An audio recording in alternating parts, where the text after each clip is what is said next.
What is up, everybody?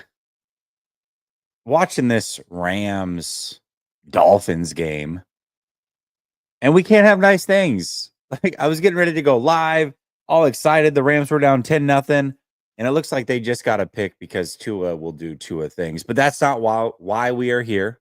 I figured I can keep an eye on the game. You guys are probably keeping an eye on the game, as you should, being 49er fans. This game does mean something. But also, we want to do a little film review. We're going to do something different tonight.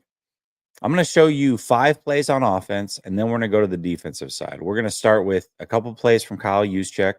Then we're going to show you the 2 throws from Brock Purdy yesterday, the one to George Kittle and the one to CMC. And then we're going to go watch the defense because the defense, I feel like we haven't watched them in a while. And not only that, they struggled to stop the run, and we got to check it out. So we're going to do that. But first, we're going to hit this intro.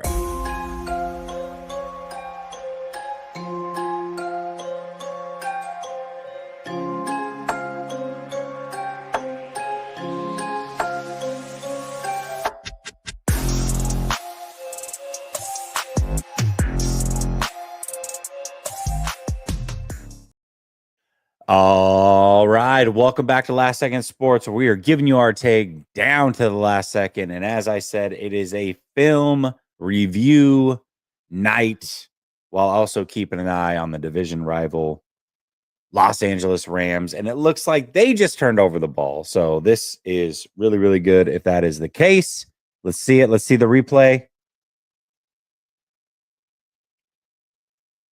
Oh, no, he looked like he was down to me. We'll see. We'll see what they do. Anyways, all right. Let's jump into a little bit of film review. Actually, before we get there, let's talk a little bit about this Deebo Samuel, Tabor Pepper, Jake Moody situation. When I did the post game yesterday, I really didn't think it was going to like turn into some big thing that it turned into.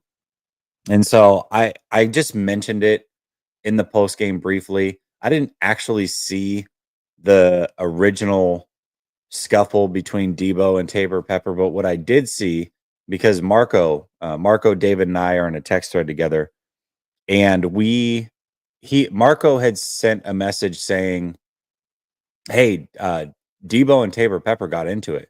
So immediately I glued my eyes right on Deebo because it was all right in front of me. I was on the 49ers side of the field, about 13 rows behind, or 13 rows up at near the 50-yard line is right where I was at. So just to give you a layout of what the sideline looks like, during the second half, the left side of the sideline is where the offense was. The right side was where the defense is. And then the special teams guys were kind of in the back right, sitting on a bench. So what I saw was Deebo Samuel taunting Moody and Tabor Pepper. And at first I thought, oh, they must have squashed whatever it was because Deebo had a big smile on his face. And so I'm thinking, well, whatever Marco just texted me about them getting into it must be over, because at first it looked like he was just talking to Tabor and he had a big smile as if they were over it. But then I realized, like, from behind Tabor Pepper, you could see he was pretty demonstrative towards Deebo, yelling whatever. And then Deebo starts like pointing at him and laughing. And then he starts dancing. And then at one point, somebody from the staff put their hand on Deebo's chest, like, "Hey, chill out, man." And so he starts to walk away. And as he starts to walk away, he comes right back, starts pointing, taunting more, laughing, dancing. And he went back and forth a few times. Then he planted himself on that side of the sideline and watched the game for a few plays before finally like staring down Tabor and then walking back to where the offense was. So that's what I saw. In the post game, I was like, hey, I don't know what it means, if anything, but this happened, just so you know, because I didn't know what you saw or didn't see on television.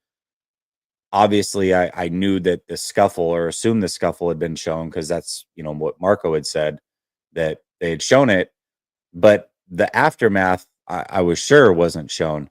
And then today, Kyle Shanahan comes out and was like, hey, Tabor was a little over the top. but it's all figured out.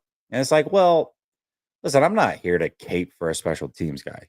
Jake Moody missed 3 kicks. I tweeted out, get him off the team.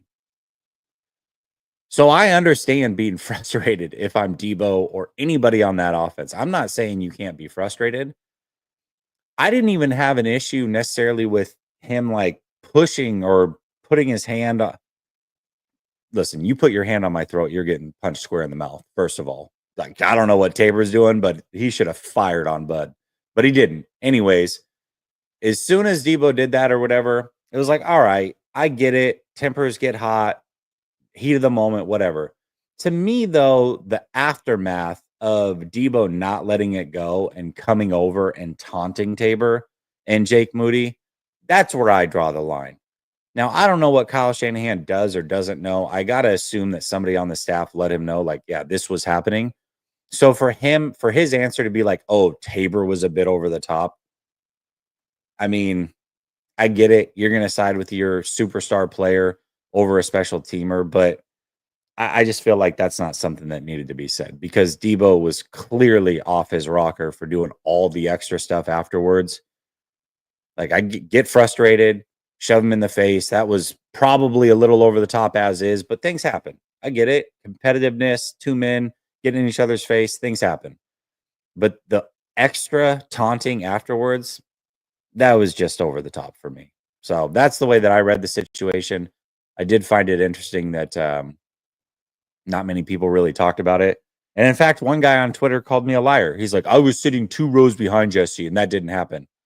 I was like, okay, well, A, why would I lie about it? B, I've got text messages that I screenshot that an hour and a half before I even posted anything on Twitter that I was saying in a private thread, this is what's happening. And the only reason I posted anything on social media about it was because all of a sudden, like an hour and a half later, I'm looking and everybody's talking about it. Like, well, maybe people would want to know what happened actually on the sideline after all of that. So, anyways, interesting, very, very interesting. But I know what I saw. It was right in front of me. My wife was sitting next to me. She saw the same thing.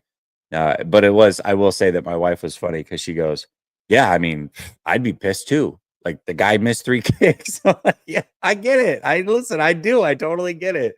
But she was like, she was having none of standing up for the special teams guys. It was like, why did they miss the kick? Or why did he miss the kicks? Like, that's his fault. I'd be pissed too. He's not even a real player. Like, all right, babe, chill out. Come on. Here we go. Anyways, it's pretty funny.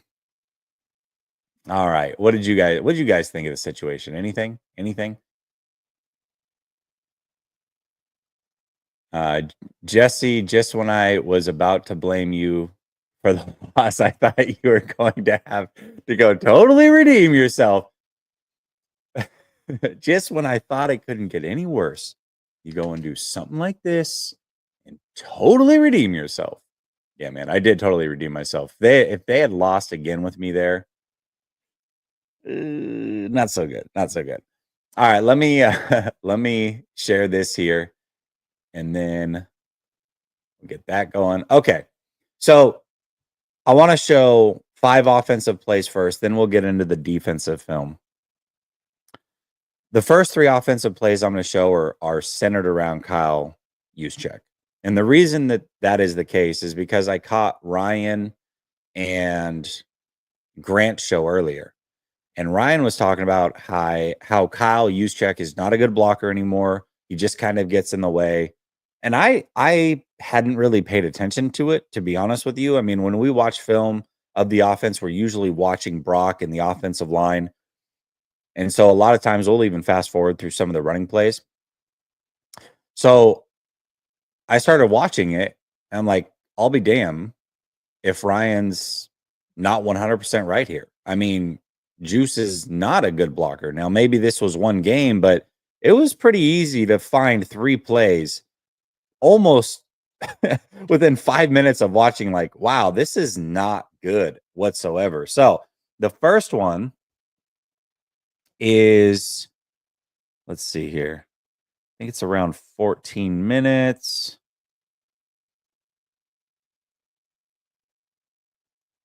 All right. So we'll just watch from here. But It's around the 14-minute mark, which we're coming up on. So after this play here, and we're going to watch Juice in particular on all three of these plays. And you tell me if you think he's a really good blocker or not, especially as a fullback. Is he doing what he should be doing? Okay, here's the first play. Now, Juice is lined up here in the slot to the left. Just watch him in particular.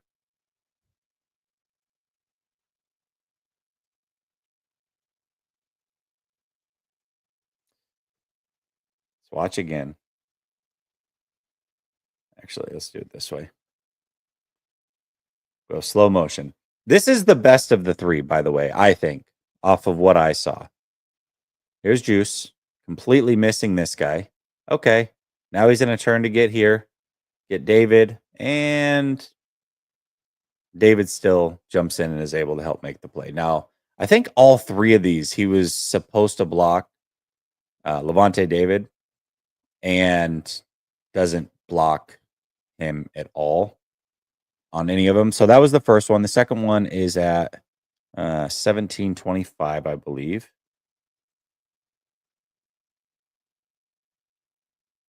Okay. Okay, here it is. Here's Juice right here. Tell me what you think of this block.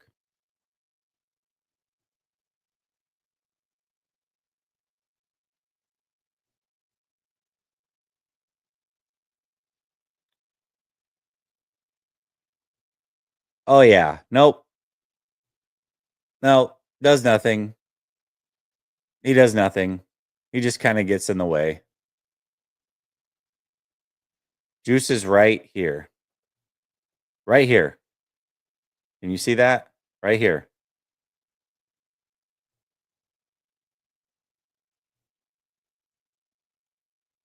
Okay, that's the second one. And then the third one is at 18:10.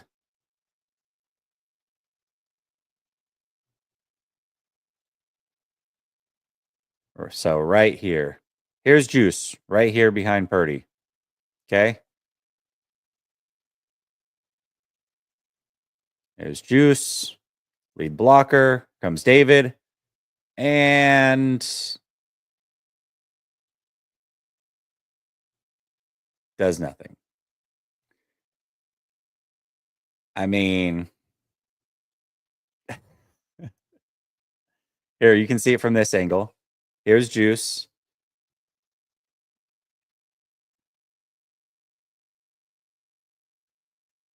Oh, I agree. Debo didn't hit the right hole. I agree. But Debo's not a running back. The fact that he's literally just getting in the way, though. He's not really doing much. Oh, okay, cool. Cool, man. That was a nice effort. Let me just shrug you to the side real quick and then still make the tackle. I don't know. I just thought I found it interesting. I found it interesting because, again, Ryan brought up this point with Grant, and so it made me go watch. And immediately I just found these three plays, was like, not so great for a guy that plays as much as he does. But I digress. This is really much less about Juice. This is going to be a defensive film more than anything, but I did want to show those to you and really just more validate what Ryan had said earlier, because I personally hadn't seen it, and he was right. He was right. But before we get to the defensive stuff, I do want to show you these two Brock Purdy throws because they were pretty sweet. Let's see here. Okay, here we go. Here's the first one to CMC. Let's watch them all the way through.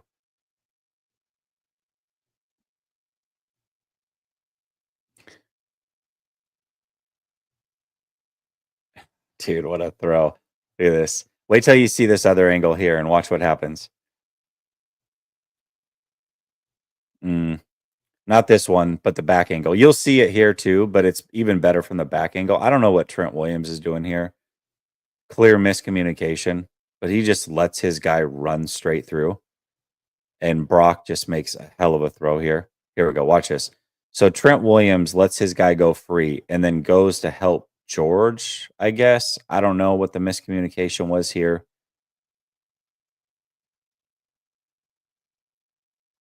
But he literally doesn't. I mean, he just lets him clean through. So I don't know if it's on. Look at that throw. I don't know if it's on Trent or on Banks, but there's a clear miscommunication here. Trent pushes Goldson as if he's handing him off, and then there's nobody there to take it.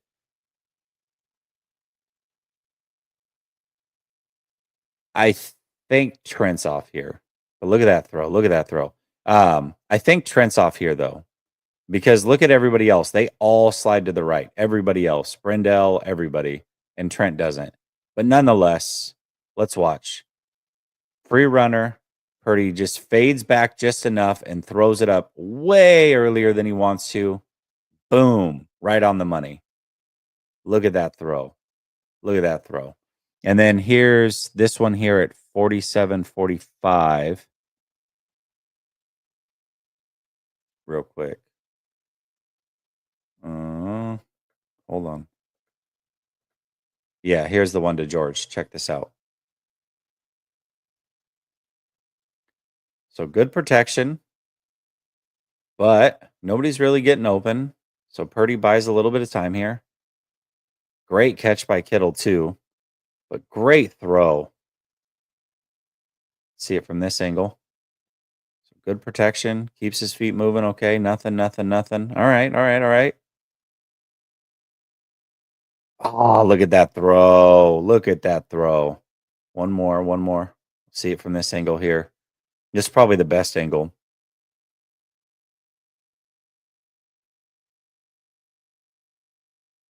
Isn't Vita Vea is a monster. Boom. Great throw and catch. I figured you guys would want to see those from every possible angle before we showed the defense. So there you go. There's a little bit of juice.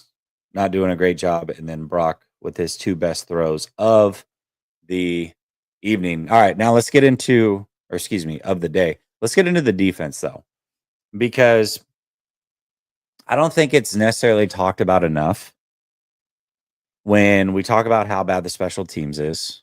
Really bad special teams, like the worst in the NFL, right?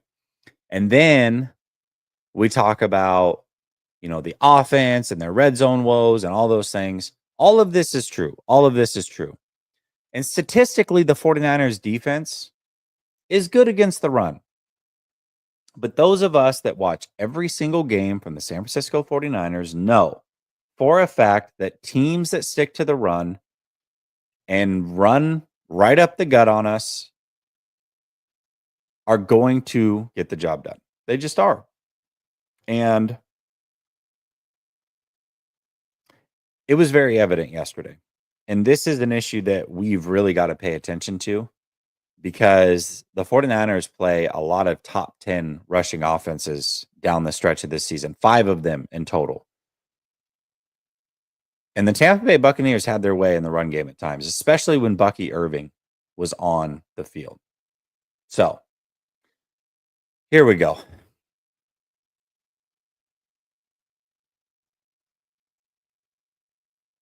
And we're going to skip through a lot of this because a lot of it isn't necessarily running, right?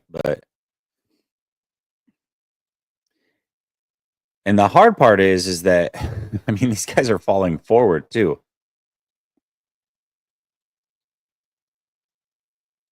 So first play defensively. I mean, he really doesn't even have a great lane. And he still picks up, 4.5 yards or so. Runs straight into his lineman and then still is able to pick up about 4 yards, 4.5.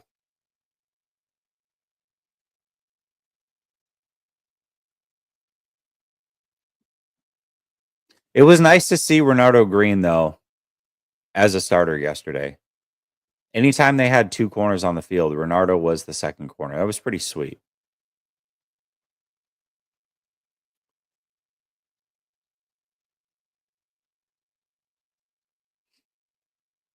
It was a good job. Good run defense. We know as this game went along, though, that run defense started folding a bit. And I also think, here come the Rams, down by 7. They get the ball to start the half, and they got plenty of time to go try to score. I also think the other thing we want to look at because we saw it early in the season on passing plays. Do the 49ers roll coverage at all? Do they disguise coverage? Do they roll their coverage pre or post snap? What are they doing? I think that's something we got to pay attention to. So pre-snap, they're showing one high safety here. Oh, here we go. What are we doing? Showing man. Zone look. And they stayed at one high safety. Okay. So there you go. Started with one high safety, stayed at one high safety. All right, no big deal. It's the first pass play of the game, right? No big deal.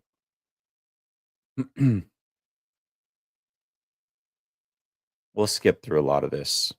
Quick watches, quick watches. Oh, geez. That was a fast play, yeah.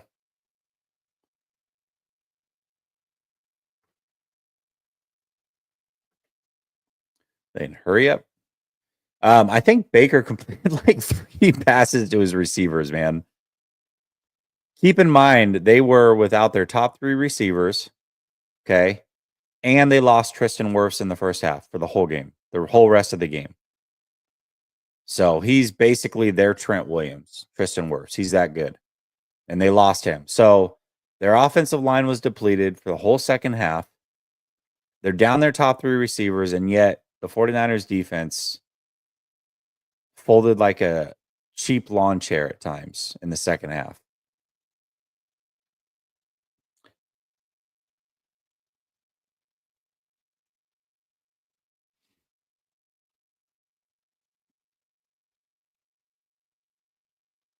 It's good defense there.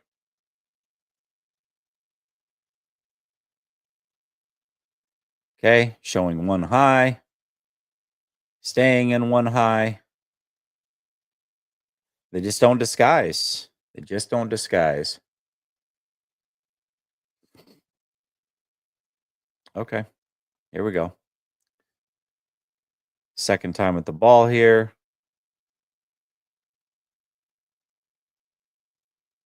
They'll play action. Oof.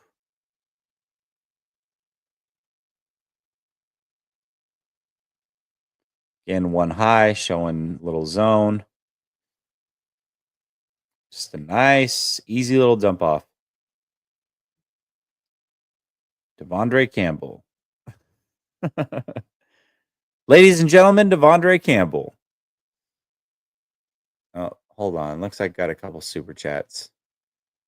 Brother Bob says, your wife is right. Fuck Moody.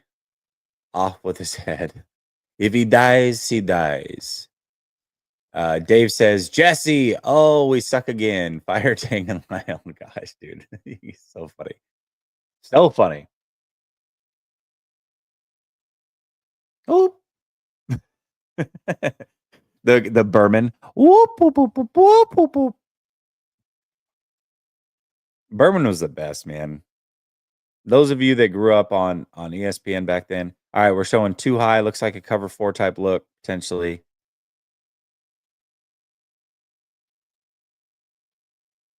And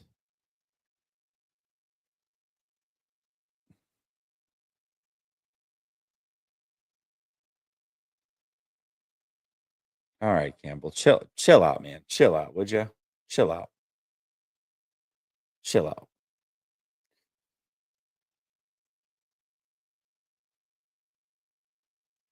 Oh yeah, that was the drop. I remember.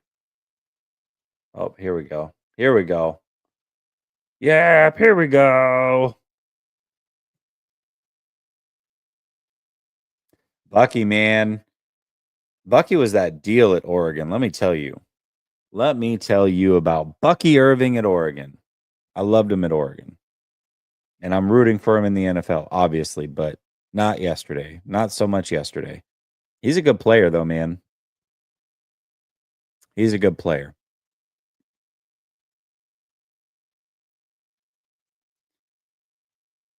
I mean, dude, did you look at Tristan Wirfs and Bosa over here? Look at this. Look at Tristan Wirfs over here, man. Get out of here, bro. Get out of here. Do you see that? Look at this. One more time. Get your ass out of here, bro. This is not for the faint of heart. You see that? Dang. Okay. I see you. See you, Tristan Wirfs.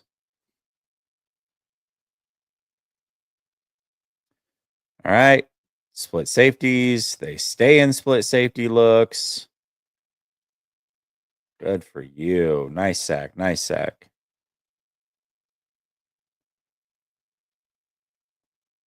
I feel like Baker bailed a little early on that one.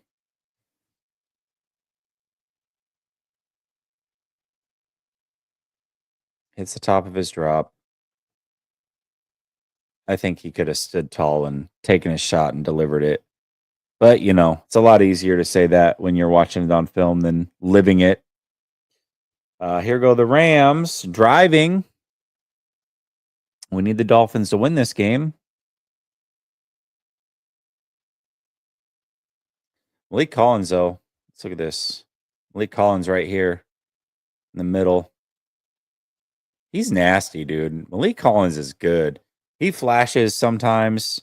I mean, there's times where he's non-existent, but he definitely flashes multiple times a game. Malik Collins is pretty good. That's a good pass rush. Look at this right here. Right here, 99. Check this out. Left side. Look at this. Whoop. I mean, get down, big fella.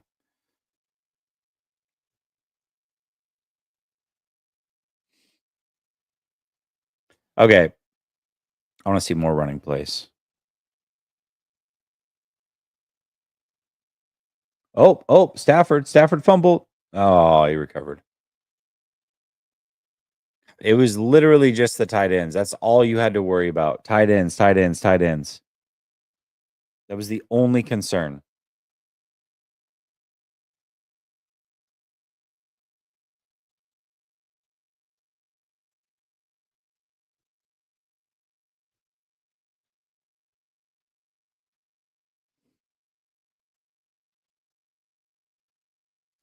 Hey, that was one of the few times it looked like maybe they didn't roll coverage. They might have been in the man look, but at least you've got Mustafa dropping back. Yeah, it was more of a man look.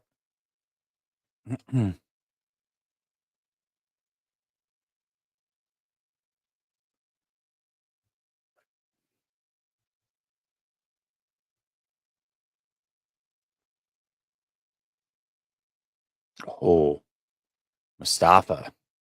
Mustafa, look at that. Right here, watch Mustafa. You're in a 4x4. Mustafa comes in, shoots the gap, makes a nice little play there.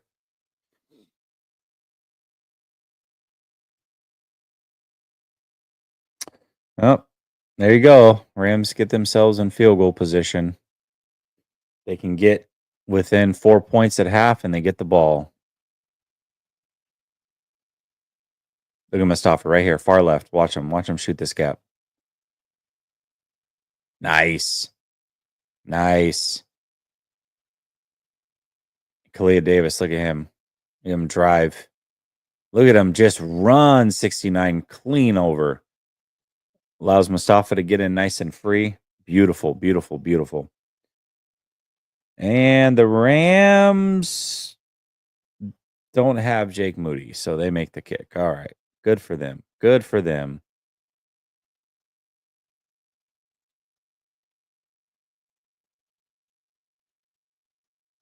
I mean, literally everything they did was like dump off, dump off, dump off, short pass, dump off. He just doesn't have receivers. Just everything was so short underneath, behind the line of scrimmage, at the line of scrimmage. It was like the true Jimmy Garoppolo game plan. But not because Baker can't throw the ball, but because they don't have anybody on the outside that was worth a damn.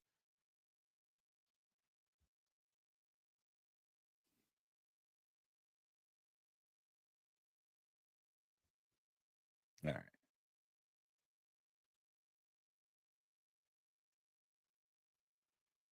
Hmm.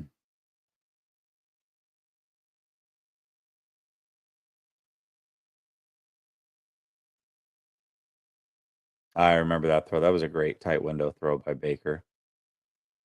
All right, 49ers showing one high. They stay one high. Oof, that's a tough throw, man. Talk about threading the needle.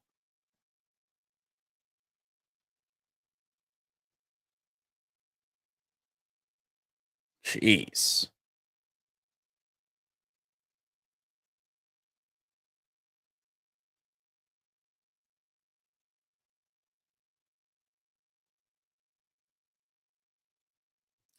It's a good throw.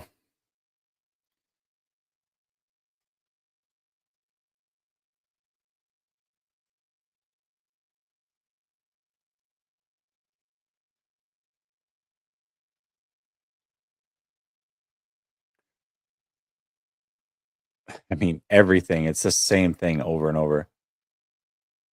And they show too high. The 49ers just don't disguise coverages worth a lick, man. They just don't. We talked about it. I think it was week 3 against the Rams, if I'm not mistaken. And it's like nothing has changed.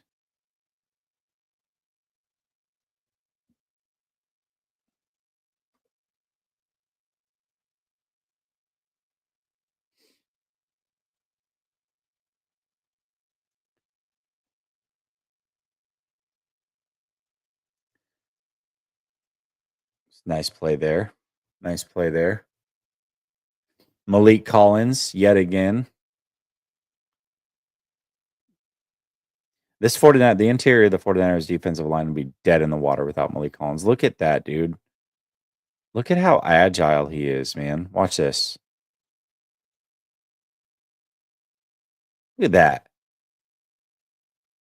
Buddy can move, man. Buddy can move.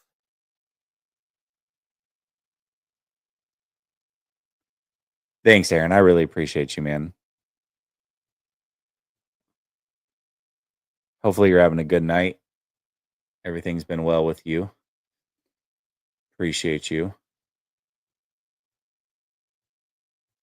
Every time I hear, yeah, here we go. You want to hit Dak? I just want to run through a mirror right now. I mean, this was the whole game, dude.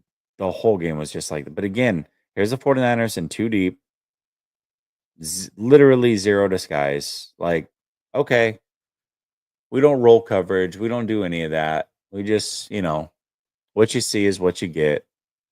How fun.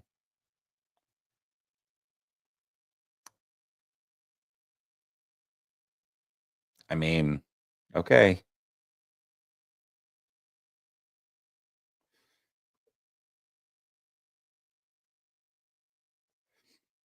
Okay. And one high look. We're going to get a run here.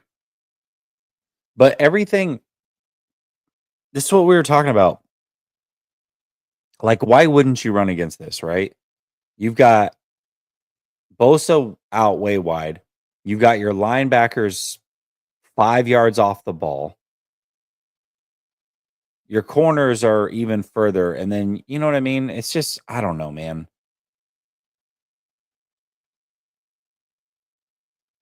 You just make it, even when you've got a single high, you just leave lanes everywhere, man. Everywhere. Absolutely everywhere. I mean, look at that. Everything's just set up beautifully. Oh, okay. Super simple. You get to the next level. And then our running back goes 3-4 yards before he's even touched. It happens pretty regularly.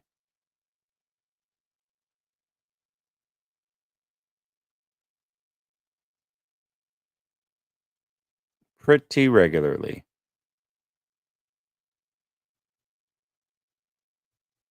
Here we go again. Wide 9. Linebackers well off the ball. Just, Campbell shooting gaps that I don't even know what the hell. I mean, geez, man. Look at that. Look at that lane. It's just disgusting.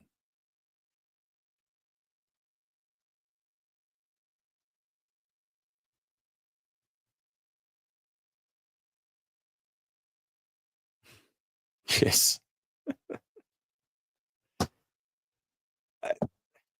He's not even getting touched. He's not even getting touched until he's 4 or 5 yards down the field, and in this instance, it's 10 yards down the field. Nice tackle by Renardo Green to save an extra 5, 6 yards there, but man. I mean, look at it's just the looks they get. You got linebackers 5 yards off the ball, and you got wide 9 looks everywhere, man. It's not that difficult to run against. It's just not. Especially when you're showing 2 deep safeties. And even when they're showing 1 deep, everybody's so far off the ball, there's like no threat.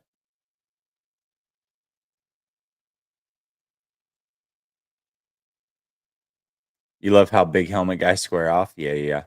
Bosa, yeah, I'll say this. And another thing, Jay, since you bring this up, I don't know that it'll show it here, but after every play, it was after the Baker play where Baker stiff armed him and made the throw on 4th down. From that play forward, Bosa was repeatedly grabbing his hip, like touching his hip pointer, like pressing against it, limping. So that hip, whatever the hip issue is that he came into this game with, he didn't leave any better off. I'll tell you that. I mean, he was hurting for sure. So that hip thing might linger on him for a while, especially since they came out of the bye week and it's hurting them. Big Des says D tackles in the wide 9 have to be able to anchor and eat double teams in wide 9 against the run. We don't have the personnel at that position right now, which leaves linebackers unprotected. Yeah, I agree. We don't have any fat daddies, man. We don't have any, 350-pound nose tackle style guys that can just eat up multiple defenders. And you're right. You're absolutely right.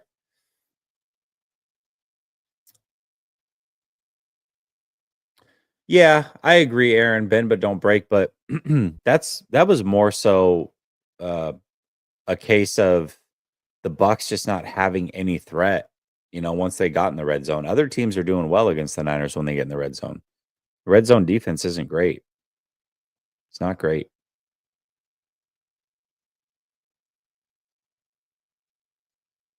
In fact, I wonder if I still have it. Hold, please. See if I've got it in my notes here. Let's see. 28 in red zone defense touchdown percentage. So this game was bend but don't break, but on the season it's bend and break. They do it all. They do it all.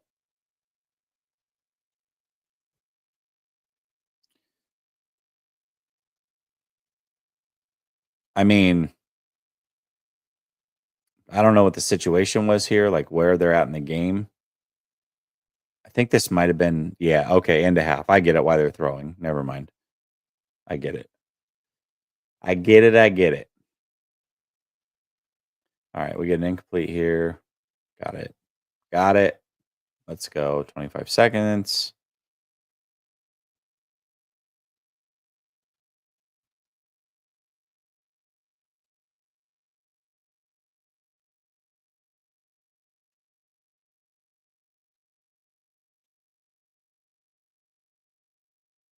I mean, clear cover 4 look. You've got your split safeties. They're super close together. Corners backed way off. I think this was ruled incomplete, which thank goodness it was.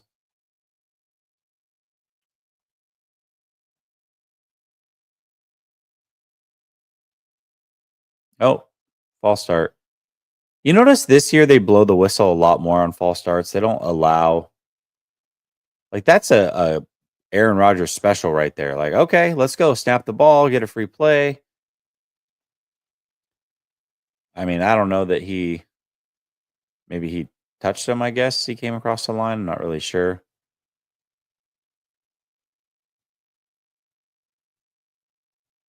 Oh, he reached his hand out, maybe. Okay.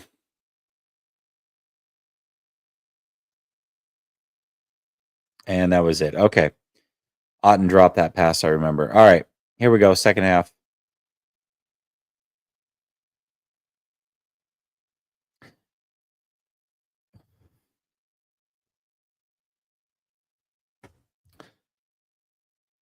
You want to run the ball. You can run the ball.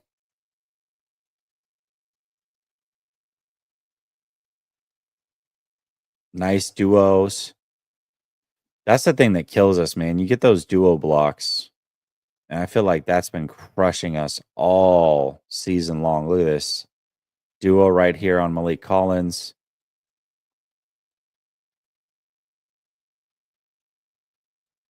Yep.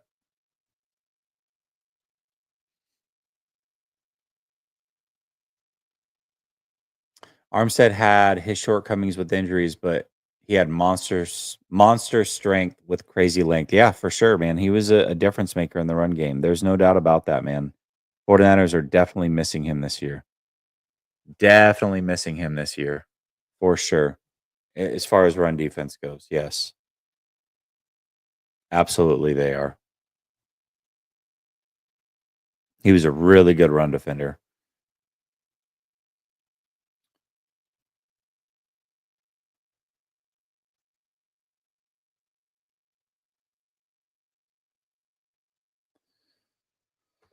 Okay.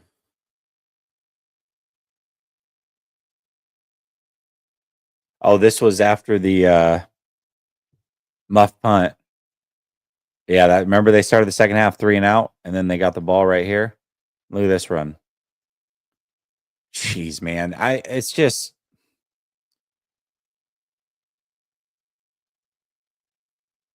they just let them flow.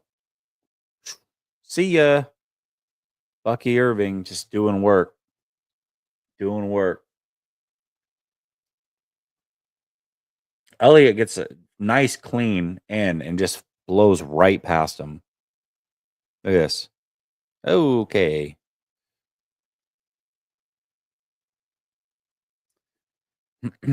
Nice and easy. Nice and easy.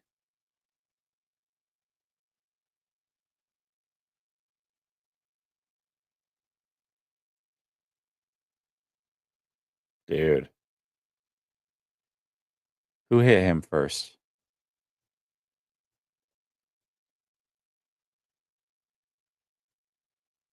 Nobody really. I mean, those were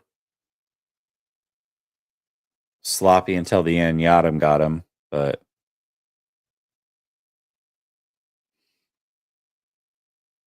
this is when they start running the ball pretty effectively here. The second half.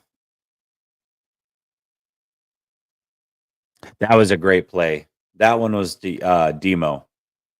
That was a hell of a play. This one's definitely worth watching. Look at Demo here, number 2, hanging off the edge of Okawanu. Just boom, spills. Is able to make the play. Beautiful. Gets fired up. Look at this. Far left side. Watch this. Just runs through the tight end, makes a nice play on Bucky. Unfortunately, the very next play they pick up a first down, I believe, running the ball again. So it just does nothing for them. Yep, no problem. We're good. We got a first down. Good to go. Good to go. Ran it 3 straight times. Got a first down. No problem.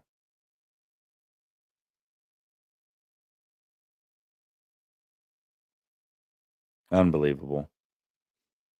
Rams game's back on.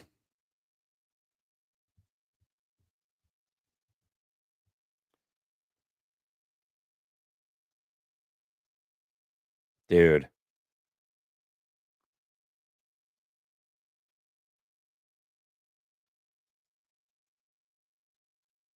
What did you predict our 3-game stretch would be a few weeks ago? 2-1. I said 3-0. so far based off your predictions. Not trolling, I'm just trying to remember. Yeah, Aaron. No, I said I said the 49ers going into Dallas, they would win 3 straight and then they would lose 3 of 4. So, right now they're 2-0 as long as they win against Seattle next week. I'll be right about the 3-0. But I feel like that's not that hard to predict. I don't feel like that was like some Nostradamus like prediction. You know what I mean? I think we all felt. You looked at Tampa with the injuries they had. You looked at Dallas and Seattle. Those are 2 teams that the 49ers absolutely own. I don't think it was that hard to predict. But yeah, I did say 3-0 and then they would lose 3 of 4. I will say I feel a little bit better about the 3 and 4. I think they're going to go 2-2 now that I look at it. The Bears, not that I would have picked them to lose to the Bears, but when I looked at that 4-game stretch, that point the Bears were pretty formidable. They're not anymore. So I feel like that's a guaranteed win. So unless they lose like all the tough teams in that stretch, I just don't see that happening. I feel like they're going to get one. So I think like the modified version, if I could go back and redo it, I would say 2-2 in the next 4. So that puts them at 8-6, 8-6 going into the final 3, and then they'd have to win 2 of those final 3. I think they can do it. I think they can get to 10 wins. I just think the tough thing now is the Cardinals, man, because the Cardinals have such an easy schedule. You know what I mean? Like, how are they? I mean, they're going to have to beat the Cardinals for one, but just catching the Cardinals is going to be tough in itself. Cardinals are they're on a 4-game winning streak right now. I mean, geez, got to give them some credit. You know what I mean?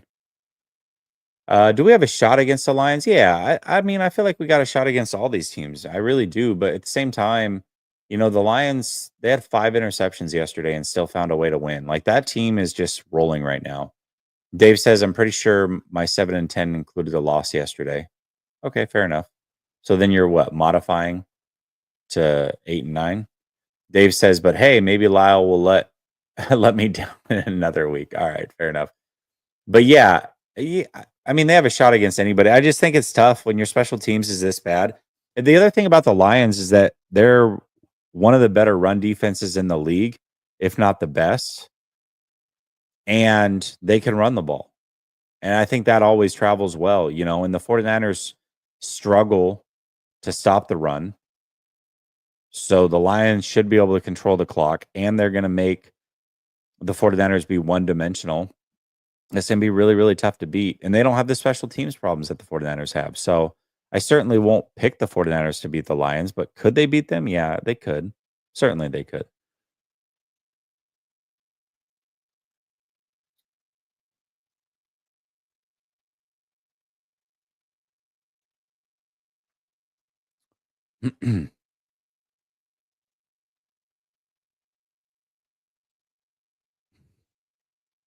I mean, they just had no other options. This was the whole game plan.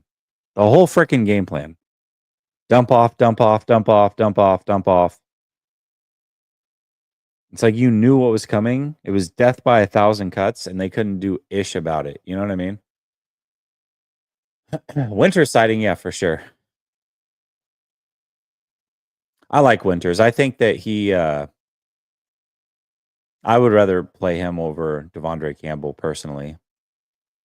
Get the youth movement in. It's not like Devondre's bringing anything of substance.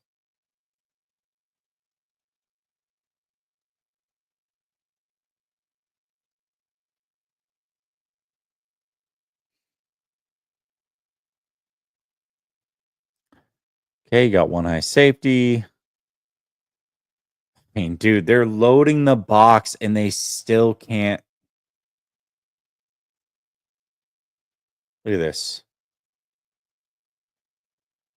1, 2, 3, 4, 5, 6, 7 right here.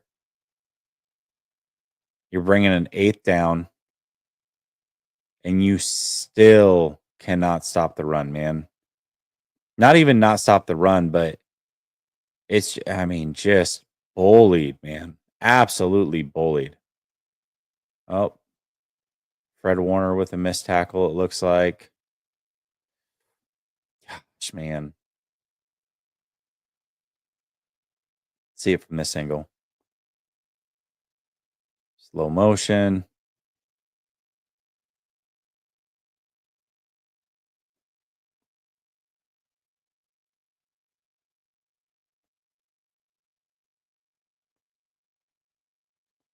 I mean, he just right into Fred. I mean, Fred did have somebody on his back for sure, but went right at him.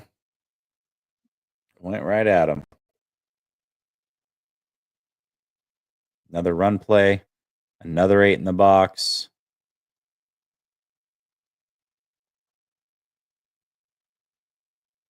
And another nice gain. Dude, what the? I mean, look at this.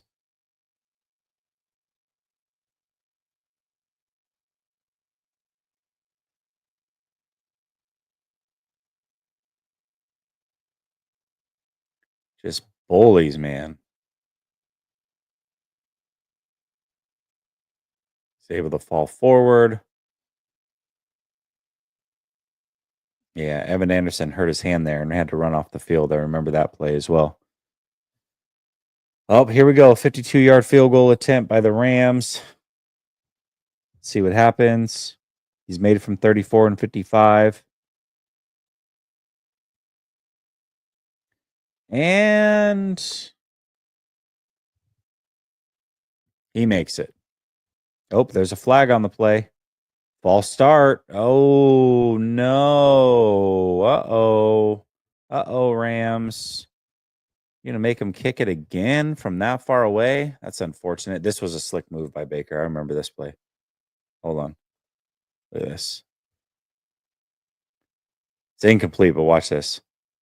Gets hit. Oh, spin move. Keeps his eyes. He knew exactly where he wanted to throw. That was pretty slick, dude.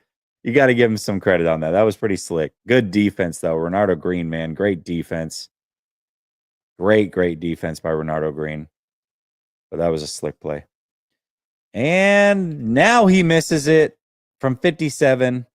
Made the first one. You got a false start. And he misses the second one. Pretty slick move by Baker, though. My goodness. They do run blitz, Big Des. In fact, you'll see later in the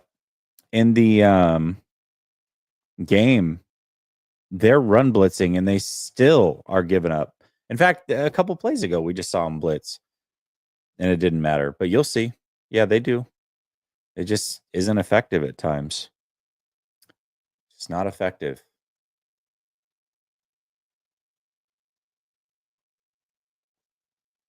Dude, okay, cool. Cool, man. Cool. Aaron says, honestly, though, not to be a homer, but I feel like this gets solved with Greenlaw. I mean, if you think one player is going to solve this mess, they had issues like this down last year at times. We talked about it last year, too.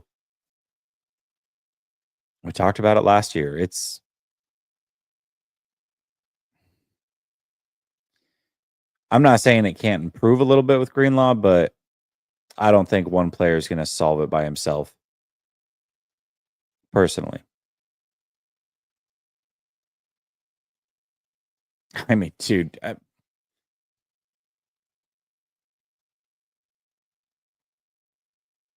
look at Bosa here, man. He absolutely just blows this. What the? And then, to top it off, another one. Mustafa misses the tackle. 2 missed tackles. Just look at Bosa, man. Look at this.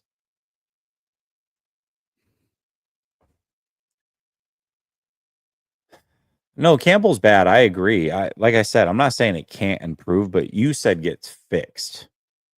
I don't know how you fix this with one player. I just don't see that. Improve, sure, but fix, no.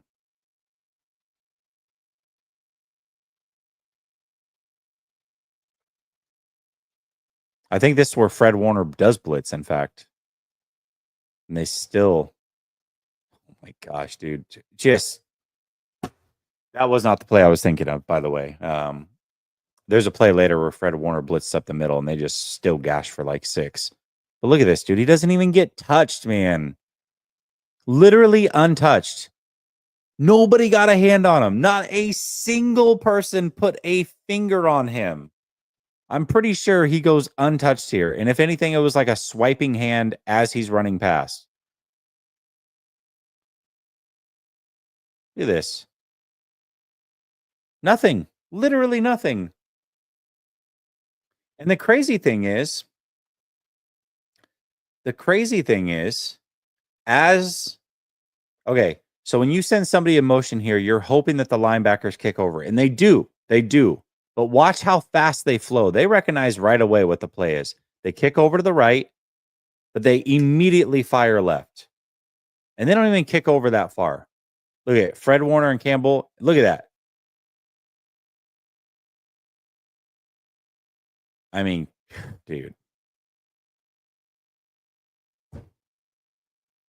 Untouched. Untouched. That's crazy. That is crazy.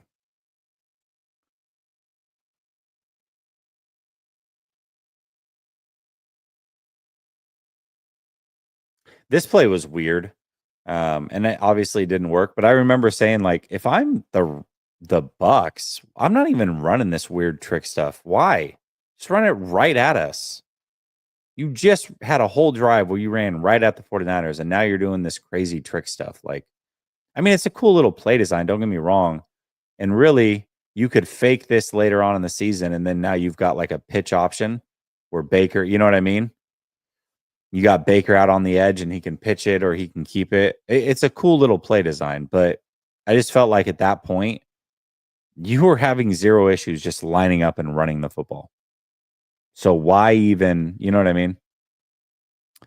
That's just my personal thoughts. But listen, do us favors. I don't really care.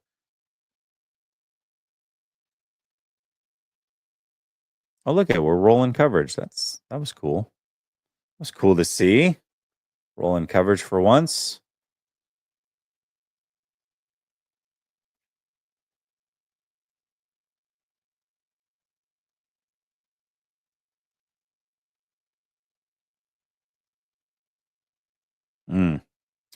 Okay. Go to the next play or next drive. Maybe we got like 2, maybe 3 more drives.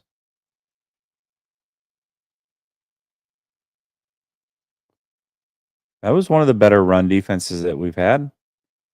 It's one of the better ones. Ooh, touchdown Dolphins. Oh, down at the 1, down at the 1.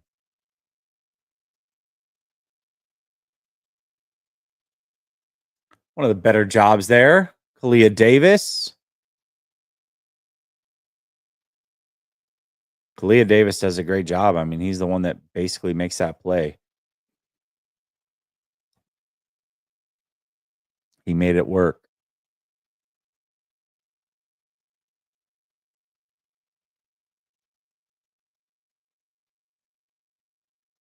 I think your best bet might be Kalia Davis and Evan Anderson on base downs.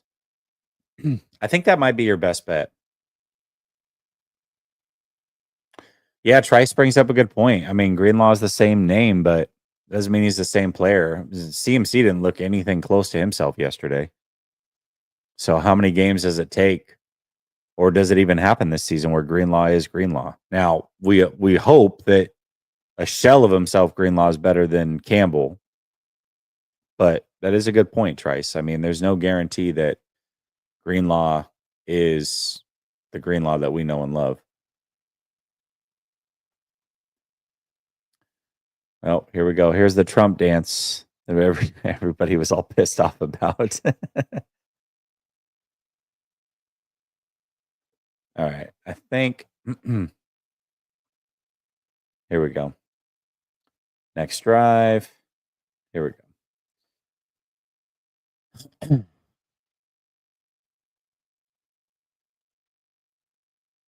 Now, reminding you that Tristan Wirfs is out this whole half when they've been running the ball as effectively as they have been. They're trying to do the same exact play that they did earlier. Oh, touchdown. Touchdown Dolphins 17-6. As long as they make the extra point, man. We need the Dolphins to win this one. We need the Dolphins to win this one. Jeez, that was so risky.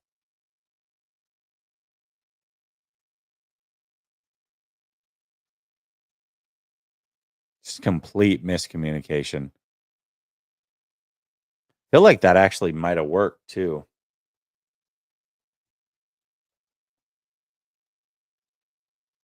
I mean, you got right here. He's pulling to get Bosa. That at low key might have worked pretty well. There was a lot of movement going on there. A lot of movement.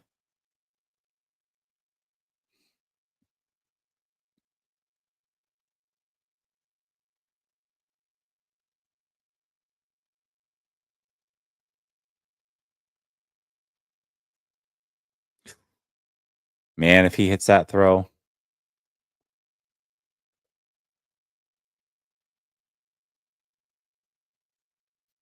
I think there was holding call though on defense, if I'm not mistaken. I could be wrong. Oh, here it is. Here it is. Fourth down. Oh yeah, that's right. They just went for it on fourth down. That's what it was. Dude, look at this, man. How does he just hold him off like this? How does Bosa not have the strength to just pull him back the other way, Bosa? Like you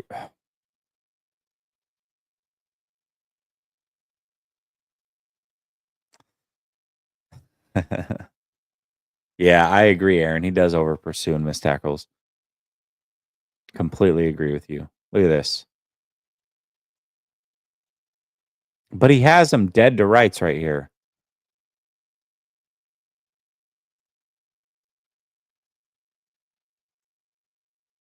Just remember that sack he had on Baker Mayfield and he did the flag thing? This is way more embarrassing than that. Way more embarrassing.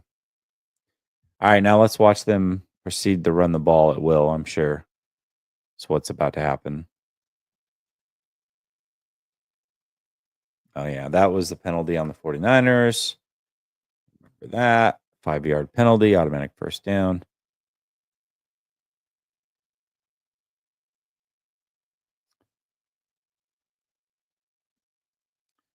Okay, Baker gets out of bounds. Got it.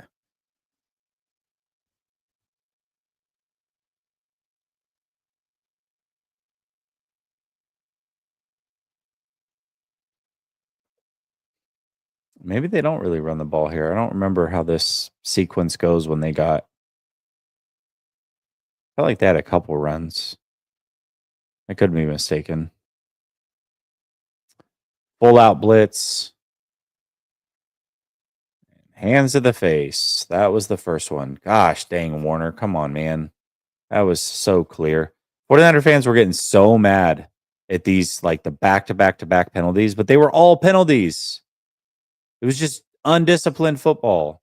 It's like, yeah, I get it. Get mad, but don't get mad at the refs, man. Like, they're just making the right call. So were awful, awful penalties by the 49ers, man. 3, it's just, oh my gosh.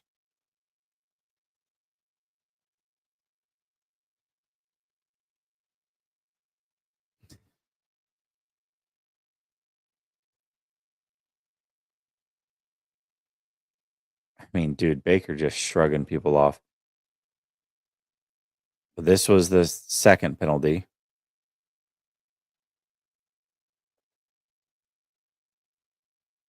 This was the only one that I questioned live. Let me see. Let's see what it was.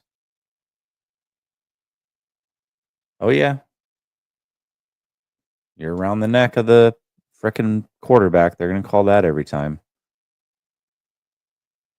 Dude, Baker's strong, man. It's like grown man-ish right there. That's crazy. He's strong.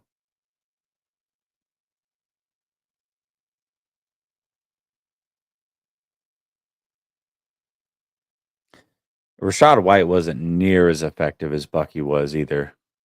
That's for sure. But this was another penalty, if I'm not mistaken. Yep, there we go. There's Evan Anderson shoving the helmet right off the player. Penalty number 3.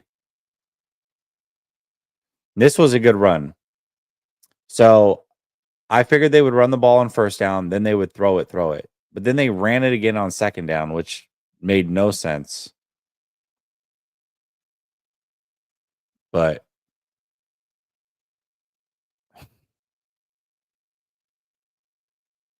pick up good yardage there. This was the second down play. It's like they weren't even trying to score. Evan Anderson, dude. Look at that. Hold on. That's what I'm saying. I feel like if you put Evan Anderson, gosh, dude, just a monster. Evan Anderson,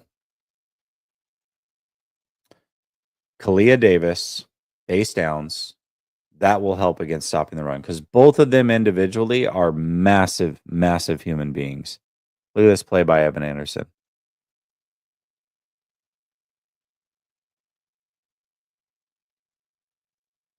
And Malik Collins is super agile. I think he's just better as a pass rusher.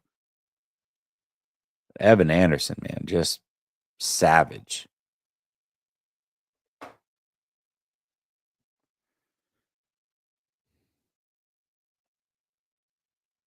Cooper Kupp with a one-handed grab. My gosh, dude.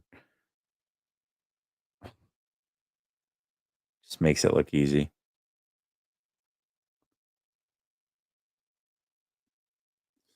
And then that's basically the end of things, folks. That is the end of it. Oops. There we go. There we go. Yeah, there we go. Yeah, Collins, good, man. He is good. I just think he's super, super agile. Super agile. I think he's a better pass rusher. He's not bad. He's not necessarily bad in the run game, but he's a better pass rusher. I just feel like Evan Anderson and Kalia Davis, those two together on base downs would do really, really good.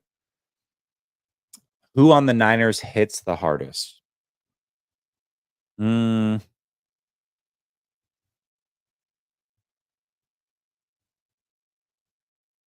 Greenlaw when he's healthy, I guess.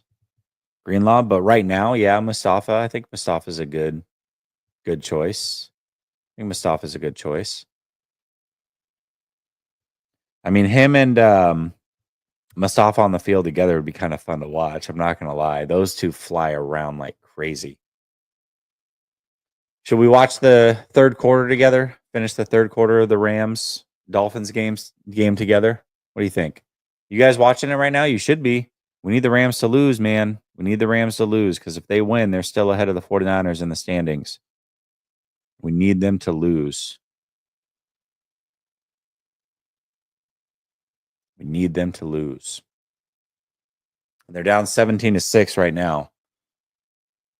So this is good. And they're driving. Yeah. Okay. JT's watching it. So right now they're 2nd and 6, 2nd and 5 rather, down 17-6. They're in Dolphins territory around like the 40-yard line, I believe. Just inside the 40. Cryptic says, Jesse, that Debo altercation, is that what we need more of? I always called it out and surprised something like that happened. Yeah, I mean,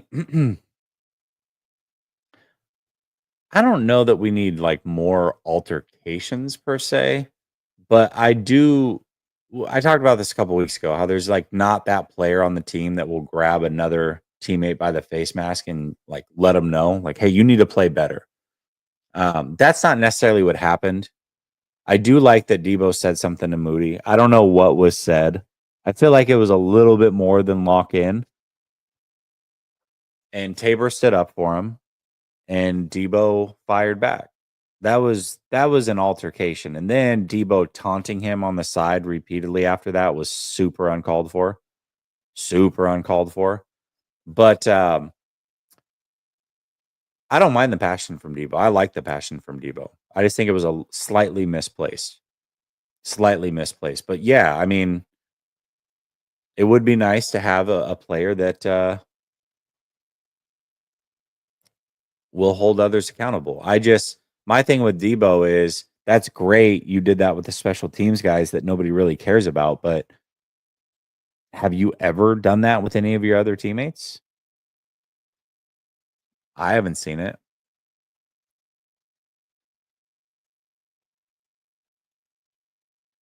Ooh, nice. Big play. Big play by the Dolphins. Their run defense is pretty good. Dolphins are actually not a bad team, man. With Tua healthy, they're actually a pretty good team. They just haven't had Tua healthy like, all season. You know what I mean? They're not awful. They're not great by any means, but they're decent. They're not an easy out for sure. They're not an easy out. And I think, the 49ers, assuming that Miami's playing all their guys, flying to Miami, I don't think that's like a guaranteed win. I think they will win, but I don't know that it's a guaranteed win per se.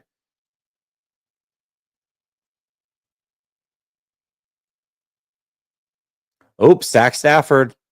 Sack Stafford. Good blitz. That was a great blitz call. Great blitz call.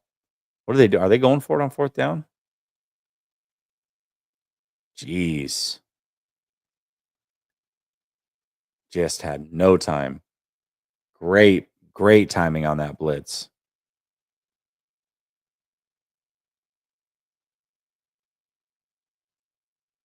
It's like the worst thing that could have happened for the Rams right there. Into the third quarter. Uh yeah, Miami's defense has been pretty good this year. If Debo did something in the game, I agree he can't do that, but he did uh jack it up, and that helps us. Yeah, yeah. Are the Rams at full strength for the most part right now? For the most part, I think they're missing their right tackle. I think he's out. Um, but other than that, yeah, I think they're at full strength. Missing their right tackle. And I think they're missing his backup. I think they're down to third string right tackle, if I'm not mistaken. But other than that, they're at full strength. Yep. I don't think Tua is that good, but when he's healthy, he makes the Dolphins relevant and competitive. Yeah, I agree with that. But that's the difference, right? You've got a starting level quarterback versus second, third stringers. I mean, there's a big difference in the say 17th best quarterback in the league and the 50th best quarterback in the league. Big, big difference. And I don't even know that the Dolphins were playing the 50th best quarterback in the league. They were playing like the 60 something best quarterback in the league. Like Dobbs is our third string quarterback, and I feel like he's better than any of the guys they rolled out when Tua was out. So, yes, big difference between Tua, who I also agree, not great, but not great as a starter. He's a starting level quarterback. Yeah, I think McDaniel's job is uh is in jeopardy for sure. I don't know how it can't be. If the Rams lose, we're second in the division. Yes. Yeah, we'll be second in the division. That's why we need the Rams to lose here. This is huge. Huge, huge, huge. Now, obviously, if the Rams beat us in a few weeks, then that changes things a lot. But the Rams lose here and then we go and beat the Rams. The Rams are behind the 49ers, and then it comes down to that Cardinals game. So I'd much rather have one team in the way than two. And right now, two are in the way. So we'll see what the Rams are doing here. I assume they're going to kick it, but this is not a gimme. It's a 52-yarder. It's a 52-yarder, man. Well, they're calling it 53. Either way, it's 50 plus. That's not ideal, man. That is not ideal.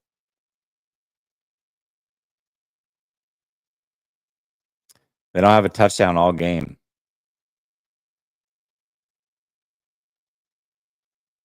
He's made from 34. He's made from 55. He's missed from 57. And this is 53. And he makes that easy. Easy peasy. Ben's looking like an NFL team today. They have been. Anytime that Tua's played, they've looked that way this year. Just haven't had Tua.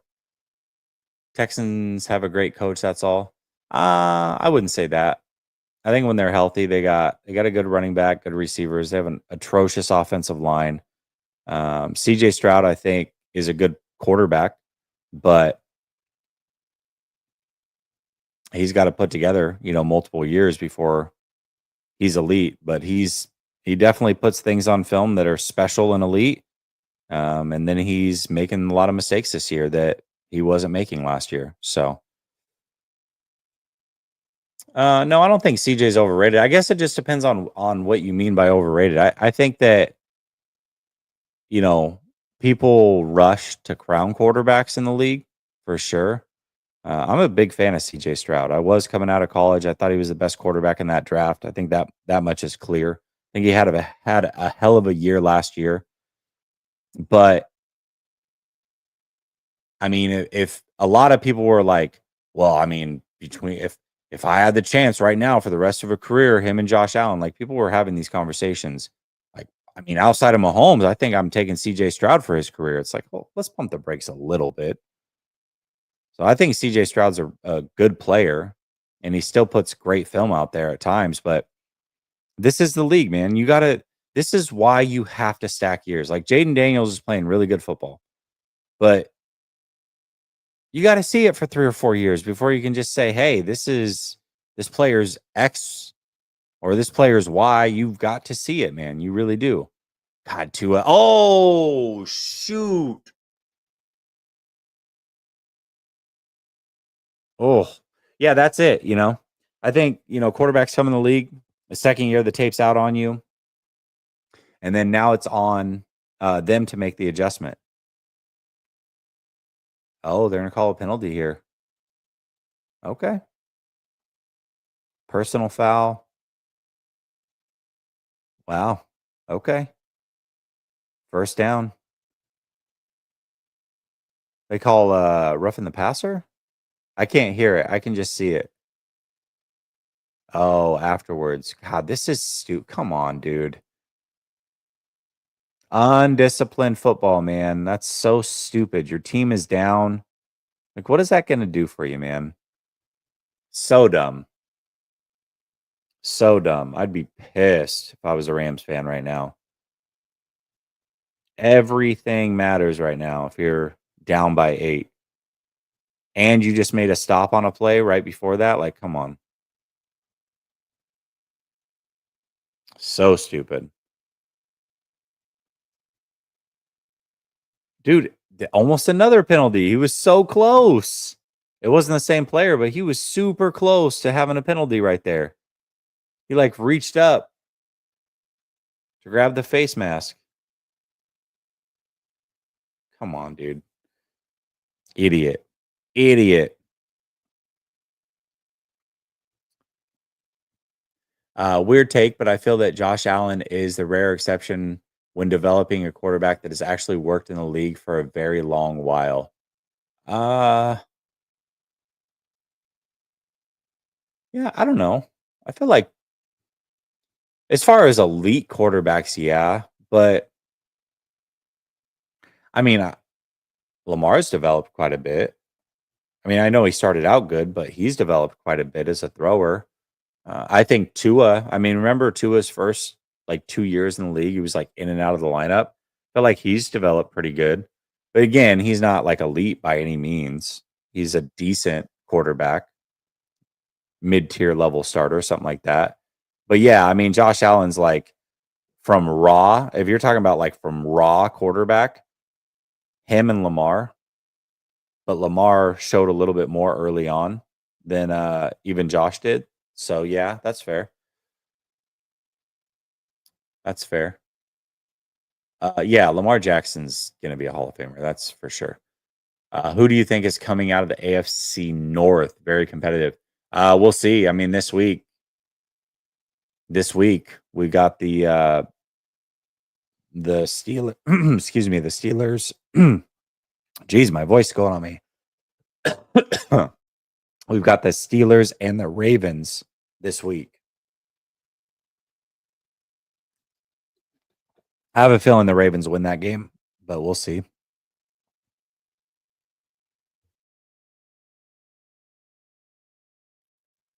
Man, my voice is going on me. It's weird. Tua is an elite though. Yeah. I know what you're saying. You're saying to elite level quarterback. Yeah. Like who are the elite level quarterbacks? Mahomes came out firing, but they did sit him for a year. Allen was not great early on, so that's the one that you're talking about. Lamar has certainly improved as a passer, so he's developed, but he showed things early that he could be successful. Burrow was great pretty much year two. Right after the ACL tear, he was great. And then Stafford, I mean, if you think Stafford's elite, whether you think he is now or not, he was elite. And I still think he is, but Stafford was developed. I mean, go look at his first 2 years. Tons of picks the first year. Second year, I think he hurt himself and missed most of the year. And then in year 3, throws 50 plus touchdowns. I think Stafford kind of fits that a little bit. But yeah, it's tough, man. I mean, you take these super raw guys and try to develop them. It hasn't really played out. I think there are only 3 elite: Mahomes, Josh, and Jackson. They are next level.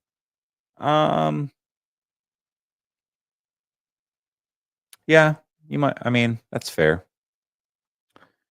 Yeah, he was drafted number 1, but that doesn't mean that he wasn't super raw. Go look at his numbers the first couple of years. He was super raw. Herbert was thrust into a COVID year. Yeah, but he was elite right away. I mean, Herbert was a dog immediately. Immediately. I'm a Ducks fan. I remember a conversation with my father-in-law. So he's a Ducks fan. I'm a Ducks fan. And right after Mariota had gone to the NFL, I told him before Herbert took a snap, like Herbert is going to be better than Mariota. And sure enough, that didn't play out to be right. Stafford in the 90s wouldn't be elite, but I guess in this terrible league of quarterbacks, I don't know. I think a lot of these guys wouldn't be. I mean, Tua would be out of the league by now with injury. I think a lot of these quarterbacks would fail in the 90s, man.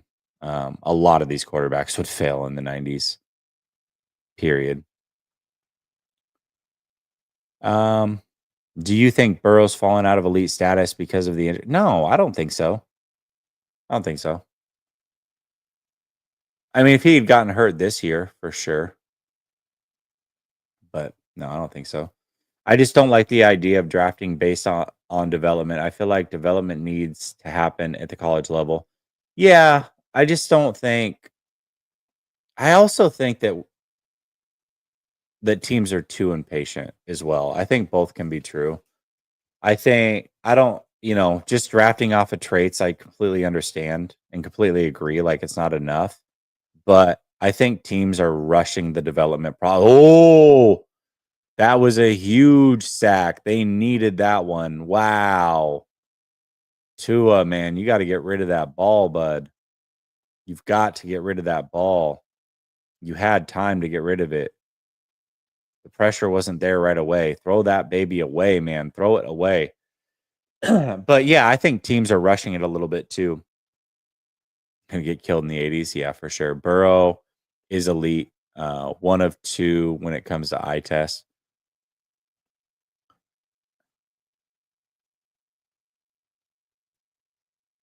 I don't know. I think I'm watching ESPN. Yeah, I'm watching ESPN. Oh, are you watching the cornerbacks? I thought you said CBS.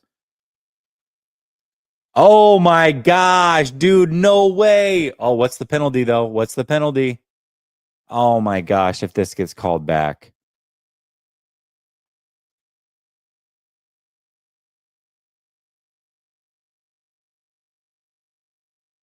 What's the penalty?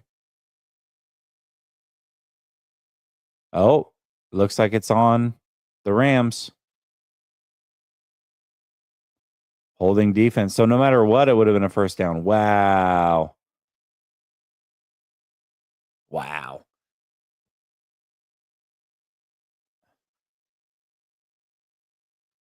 You're saying CBS? I don't know what you're saying.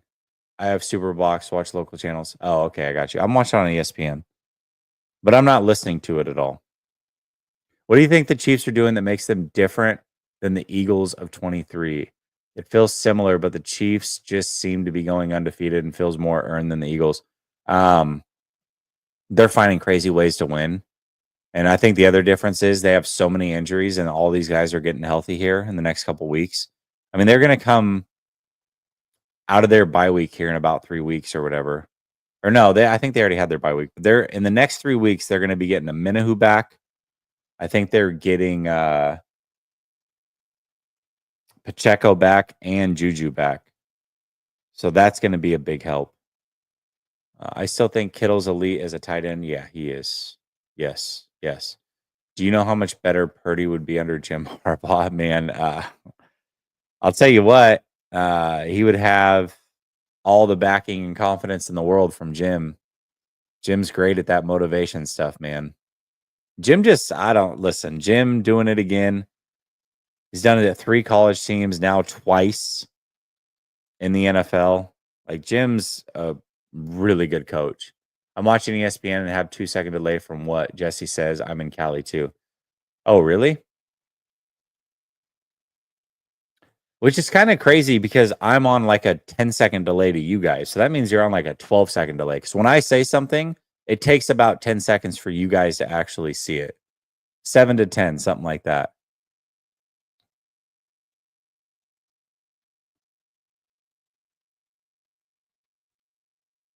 Okay, looks like they held them to a field goal, but they're going to be up 2 scores with about 9 minutes left here.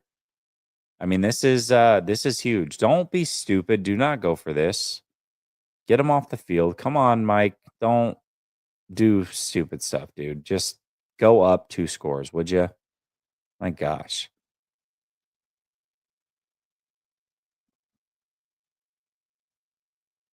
Okay, here we go. 8 seconds, Aaron says. Okay, so 8 seconds plus then. So if you're saying I'm 2 seconds ahead, but then you're also 8 seconds behind. So there's that. Sean says I'm 2 plays ahead, so I'm trying to be quiet. Okay, that's interesting. That's interesting. I'm just watching on YouTube TV on my iPad. I'm just watching YouTube TV on the iPad. So, guys, it looks like the Rams might lose, man. This is huge for the 49ers. This is huge. This is big. We got here. I'll ask for your guys' help. I'll ask for your guys' help. Which team has the sweetest jerseys? I love the Dolphins. I don't know. Can we include throwbacks in this? Can we include throwbacks in this? Because throwbacks, man. Niners, Seahawks, Tampa Bay. I mean, those are 3 pretty sweet throwbacks. Ravens do have good jerseys. Ravens have good jerseys for sure. Cryptic says, Jesse, I know you love the Niners, but how do you plan your Sundays? Do you watch morning, afternoon, and night games? You watching all Monday and Thursday games? Yeah, pretty much. I mean, I've got Sunday ticket, so I quad box it. Even when the Niners play, I quad box it. So I've got 4 games going, and I've got the audio on the 49ers. And then when a play's not going for the 49ers, I'm watching the other teams. So I try to take in as much as I can because, it's one thing to sit up here and talk about the Niners, but you have to have a good grasp. I feel like you have to have a good grasp of what the rest of the league looks like so that you can tailor your thoughts based off that. I mean, that's important. If the Niners are, I don't know, let's just say I have a take that they have an awful secondary, which we all know that's not true. But my take is they have an awful secondary. But really, when you compare that secondary to the rest of the league, they don't, you know? And so, but if you're not watching the rest of the league, you wouldn't know that. You're just basing it off of what you're seeing the 49ers do week in and week out. So that's why I watch as much as possible. You know, I don't think a standalone take is as powerful if you don't know what's going on around the league. That's me personally. And I think if you ask me about most teams, I have a pretty good understanding of what they've got going on. And then obviously my Niners, I know way more about the Niners than anything, of course, but chance to win the NFC West, 36% for the 49ers. You guys seeing this? 49% for the Cardinals, 11% for the Rams, and 4% for Seattle. Arizona has a 49% chance to win the NFC West. 49ers at 36%. I wonder what happens to the percentage here. I bet you the Rams percentage goes up if they were to win this game. I think at this point, because they're down two scores, almost said 2 digits. 2 scores, that's 11%. I bet you that goes up significantly if they found a way to win this game. Gosh, dude. Stop them, man. One more stop. You just need one more stop and you win this game. They've kept him out of the end zone all day long. All day long. They just got to keep him out. But one play in and they're already near the 50. Stafford drops back, completes it for about 5 yards.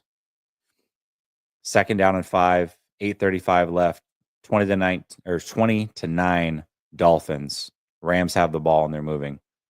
Now, real quick, if you're here, big time injury. Injury to the. Ooh, who is that? Somebody in the secondary is down. It looks like a secondary player for the Dolphins. So play is going to stop. But if you're here, make sure you check out the sponsor, Underdog. They are a great sponsor of mine. They've sponsored me really all year long. You can check them out. Link is in the description.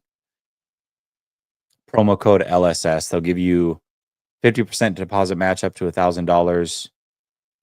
They got tons of promotions, free picks. One of the things that I like about it, so if you pick a player, like let's say you pick a starting running back to get a touchdown, and they pull, like let's say you pick, I don't know, Najee Harris to get a touchdown for the Steelers, starting running back. And then Warren, they pull him and then they pull him at the goal line and Warren comes in and he vultures the touchdown. They'll take that off your slip. Like you automatically get protected against it. So there's a lot of cool little promos that they run. It's a lot of fun. I do a lot of weekly fantasy through them. I did the yearly fantasy best ball, and then I do the weekly fantasy, and then I do pick'ems as well. You can check my pick'ems on Twitter, but definitely check out Underdog. They're a lot of fun. I enjoy playing a little bit through them, but promo code LSS, link in the description. Again, $2 just for fun. I appreciate you, man. Thank you. Oh, yeah, for sure. For sure. Oh, Lions have a nice one. They have a nice throwbacks. I think they're all blues for sure. Yeah, Cryptic, you might be right about that, man. Oh, dude, if we can't beat the Seahawks, we're in trouble. They're going to beat the Seahawks. Don't worry. They'll beat the Seahawks. Yeah, dude. Aaron, I don't remember. I'm pretty sure you're around my age, maybe a little bit older. I could be mistaken. On that. But I feel like you've been around for a lot of 49er football. Remember the 90s, man? The 90s secondaries? I feel like this is as good as it gets. Like, this is back to 90s secondary. Not quite with Dion, right? But some of those secondaries in the 90s were pretty good. I feel like the 49ers, for the first time since then, have some good secondaries. Oh, dude. I don't understand. Like, how does Puka and Cooper just get so wide open? Yeah, you're 42. Okay, so we're like basically the same age. I thought so. I thought through our conversation that's what I remembered. Dude, Merton Hanks. Merton Hanks low key is probably my third favorite 49er. In fact, I think he's on the channel art for this channel. If you go look at the channel art, ooh, is that incomplete? No, I think they're calling it a catch. Gosh dang it, dude. Cooper Cup. If you go look at the channel art, I think I've got Steve Young, Jerry Rice, and Merton Hanks. Oh, that was a catch for sure. Jeez. Uh, but those are my three favorite 49ers. The chicken dance for sure. All right, so here's the situation for those of you that aren't watching. 7:19 left in the game. Rams are down 20-9. Second and goal for the Rams right now. Second and goal for the Rams. Stafford just threw a ball in the end zone. It was incomplete. Dave says $2 for being 42. A Dallas game in 95, Hanks was fired. Dude, Merton Hanks was that deal. For you younger fans, Merton Hanks, man. Merton Hanks was that deal. The best celly in the whole NFL. Stafford drops back, finds, I believe it's Whittington underneath, or maybe it was Robinson for about a 5-yard pickup. Oh, Johnson. Okay, whatever.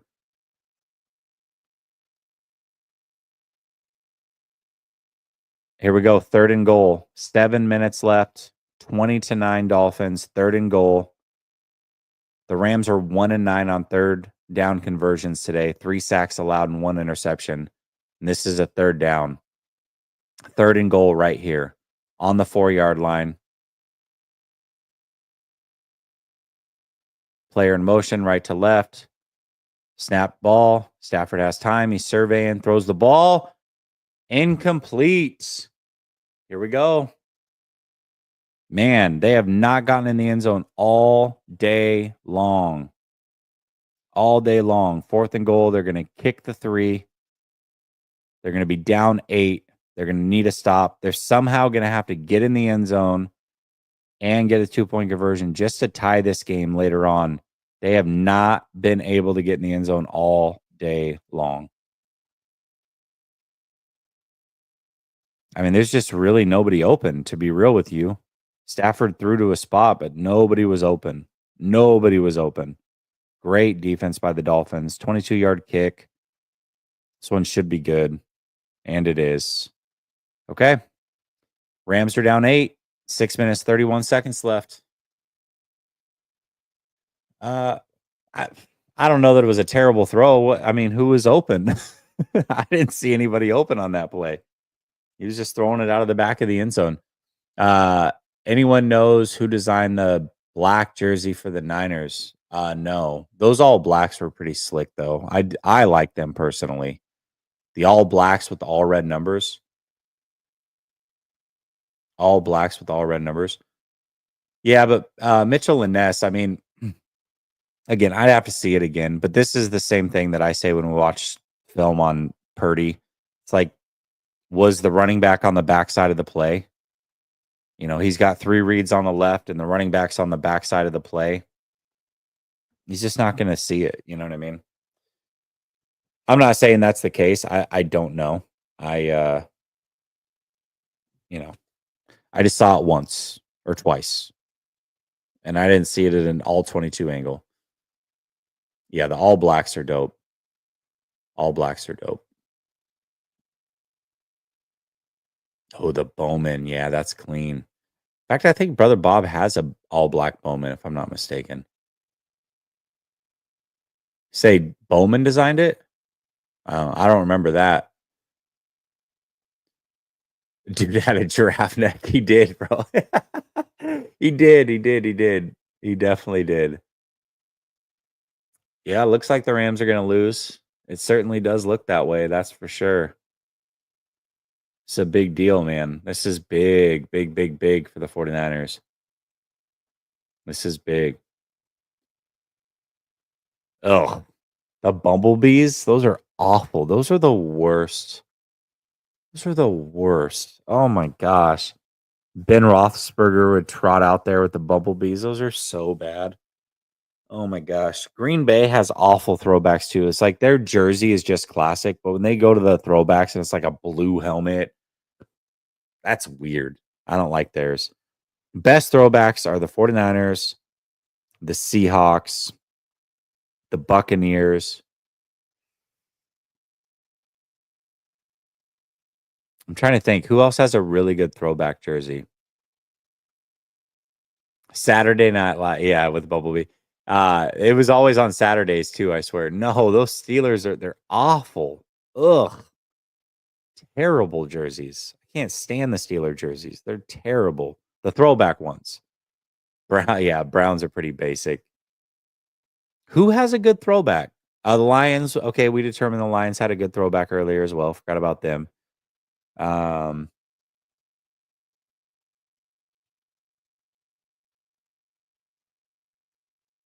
think that's it. Broncos. Oh, the Oilers. Yes, yes, yes, yes, yes. When they do the oil, yes, good call. Good call. Oilers have a great throwback. Oilers have a great throwback.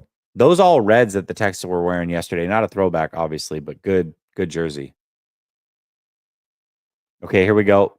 Player in motion. Tua takes the handoff or takes the snap, hands it off to right, and he picks up about 4 yards. Second down. 5 yards. Second down and 5, 6:18 left, 20-12. Rams are down.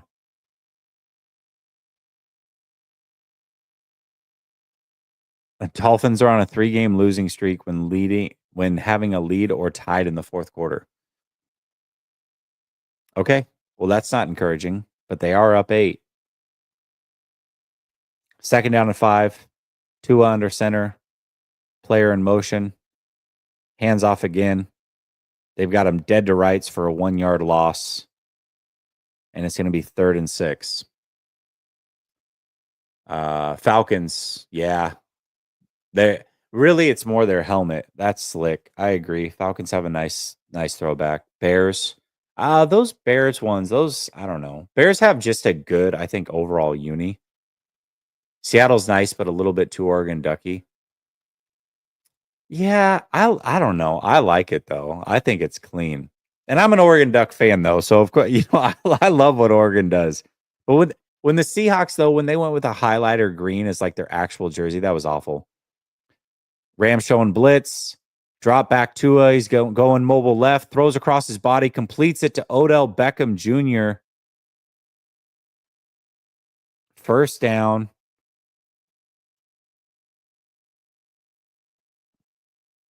Huge play. The Dolphins have so many receivers. Odell's a name at this point, but they've got that rookie who's good. Speedster rookie got the touchdown earlier. All right, Tua making some plays. First down now. First down for the Dolphins. They're at the 45-yard line, 4:26 left. If they score here, this game is over. Tua takes a snap. He's in shotgun all by himself. Throws downfield. Complete to Tyreek Hill.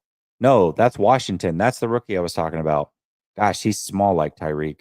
That was about a 20-yard pass. They're, if not in field goal range, close to field goal range. Just inside the 40. You'd like to pick up another 10 to feel comfortable about it. But Washington, man. Nice throw by Tua. Completed. Now they're going to run the ball here a couple times. 3:46 left. 3:46. Achane's in the backfield next to Tua. Tua's left. Tyreek Hill goes in motion. Hand off to Achane. He picks up 5 on first down. Now they're in clean field goal range. Clean field goal range. 3:26 left. 3:20. 322 and running. Down 20-12. 2nd and 5. Miami's going to win this game, it looks like. Miami's going to win this game.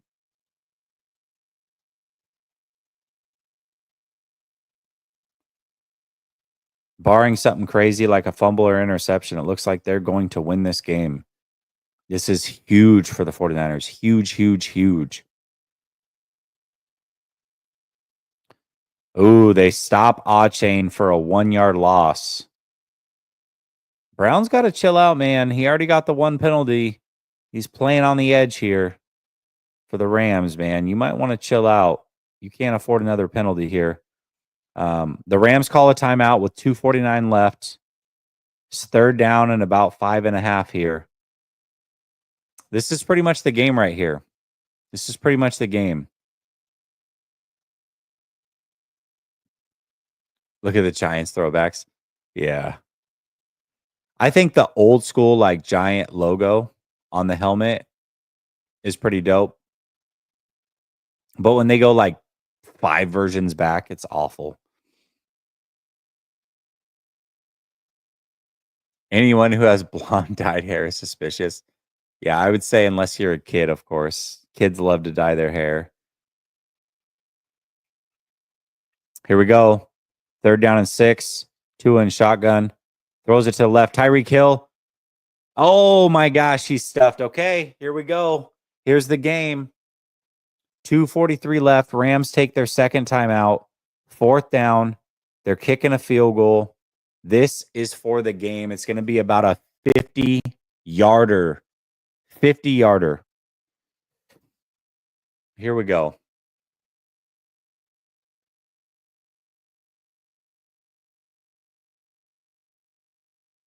Mm, 48, 49-yarder, actually, is what it looks like. 4th and 3. Oh, they're saying 50. Dang, man. I forget, like, field goals are like 18 yards now. They spot them differently. It used to be 17. So 50-yard field goal right here. This is for the game. They make this, Miami's going to win. And the Rams are going to lose, and that's huge for the Niners. Squeezed it in. That's it, baby. He made it. Game is going to be over, man. The Rams are going to have to do something spectacular here on Monday Night Football to win this game. The fact that the Dolphins held the Rams out of the end zone all game long is super impressive, man. Super impressive. And he squeezed it in the right upright. Dan Marino is celebrating. Absolutely. Here we go. Okay. Okay. I don't know what Tua's wearing on his head, but all right. Something crazy is going to have to happen here. Last 5 drive, field goal, missed field goal by the Rams. That missed field goal. So for those of you that weren't watching, the only missed field goal the Rams had, they actually made. It was a 52-yarder. Then they got a false start penalty, and he missed the 57-yarder. That is the difference in this right now.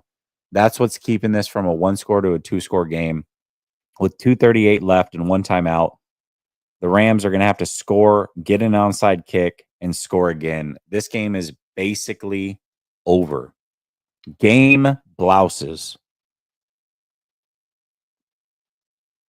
Game blouses.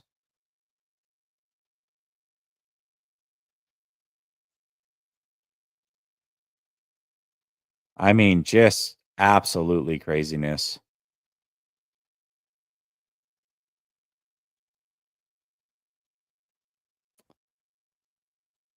I saw the play again. Kyron was open, but kind of.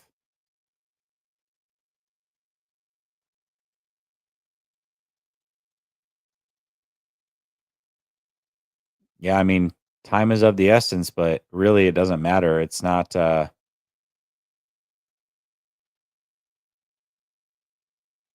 they need to get an onside kick. It's just not going to happen. Does anybody recover onside kicks anymore? Like, ever?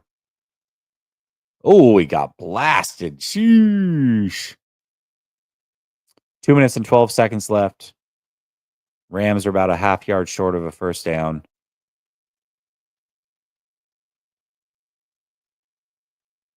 Dude got hammered. Just cut their losses. My mom can kick better. Jesse, why didn't you tie up Moody in Tampa? No doubt, man. Surprised that he was able to board the flight. Flag on the play. Looks like it's going to be holding on the offense. Yep. They had just ran for a first down. Now they get a holding call. Third down and about 10.5 now. Jeez. Rams just kicking themselves in the teeth in this game, dude. What the heck? Blowing it. Blowing it. You're blowing it, kid. Yeah, that was absolutely holding. What are we talking about? 100% that was holding. 3rd and 10. 2 minutes, 6 seconds left.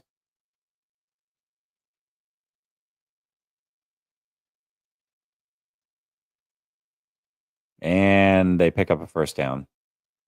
And we're going to the 2-minute warning. This game is essentially over, but I feel like these are the games that you stop watching and then you go back and you look at the score the next day. You're like, how the hell did that happen? So might as well watch the rest of it, right? Might as well watch the rest of it.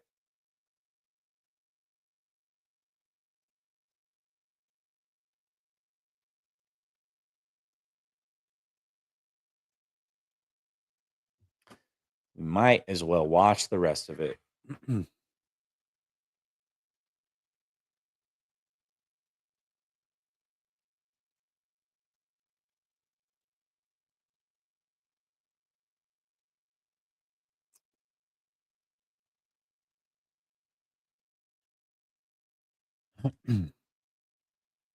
Damn, we've got 316 of you watching, 319 of you watching on Twitter. Come over to YouTube. Last Second Sports. Check it out on YouTube.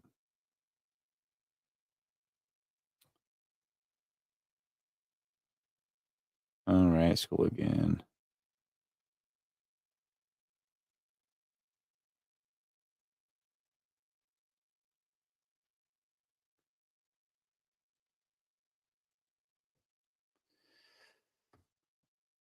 All right, guys, we're at the 2-minute warning. Rams look like they're about to lose this game. Huge for the 49ers.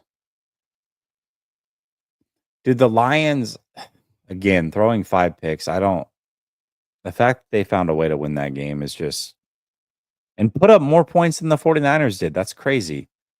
I lost fantasy by 9.3 and can't even blame Moody. Oh.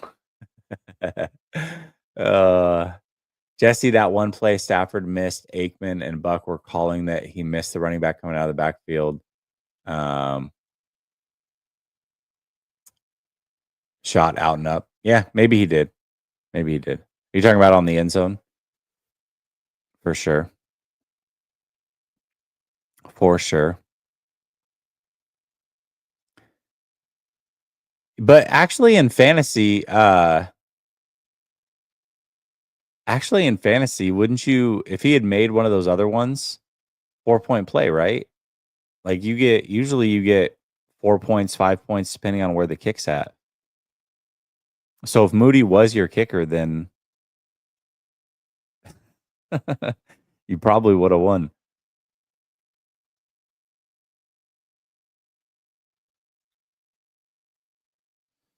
Stafford drops back, throws it left. It's tipped at the line of scrimmage.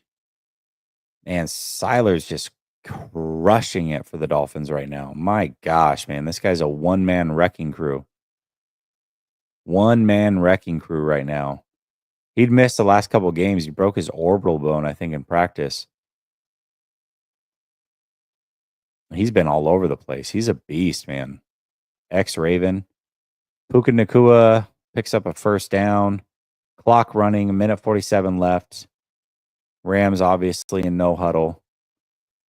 I don't know why quarterbacks even have mouthpieces. They don't ever put them in their mouth. Oh, Stafford did, right as I said that. Corners and receivers too. Oh, big time throw to Robinson for about 30 yards down the left side. 1:30 left. 1st and 10. That was a nice throw.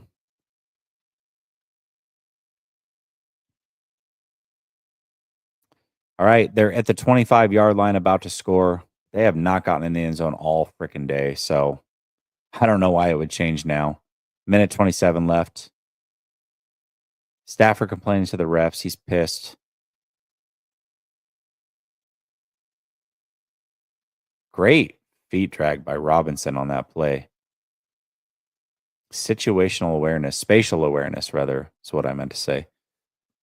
Oh, you had the Vikes kicker, and then he wanted to miss and get her. Oh my gosh, dude. So upsetting.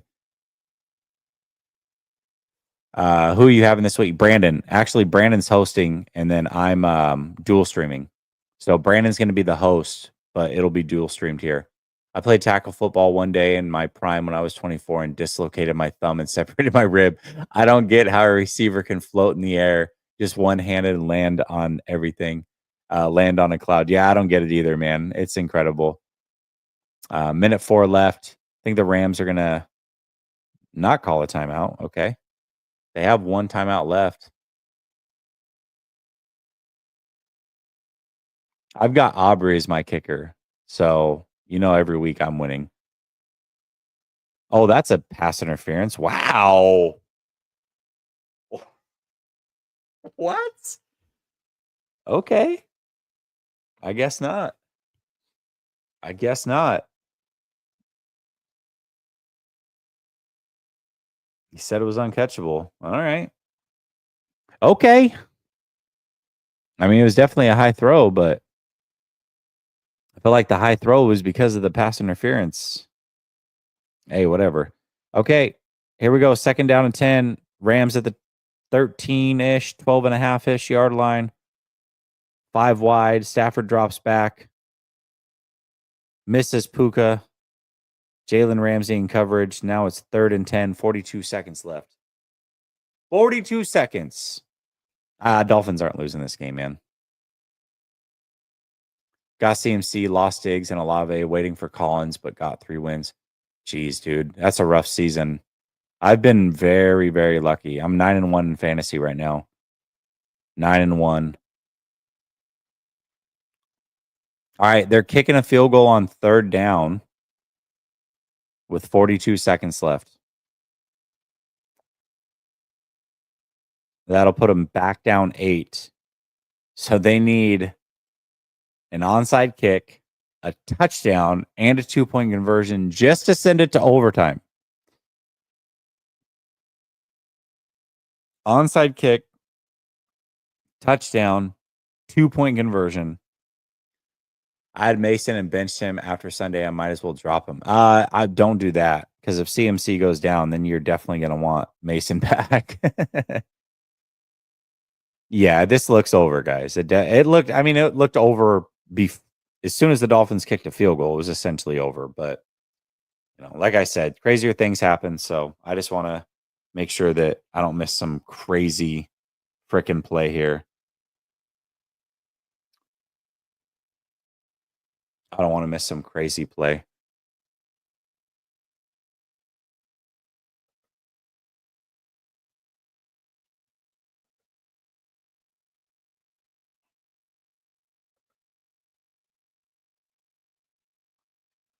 All right, here we go. Onside kick try.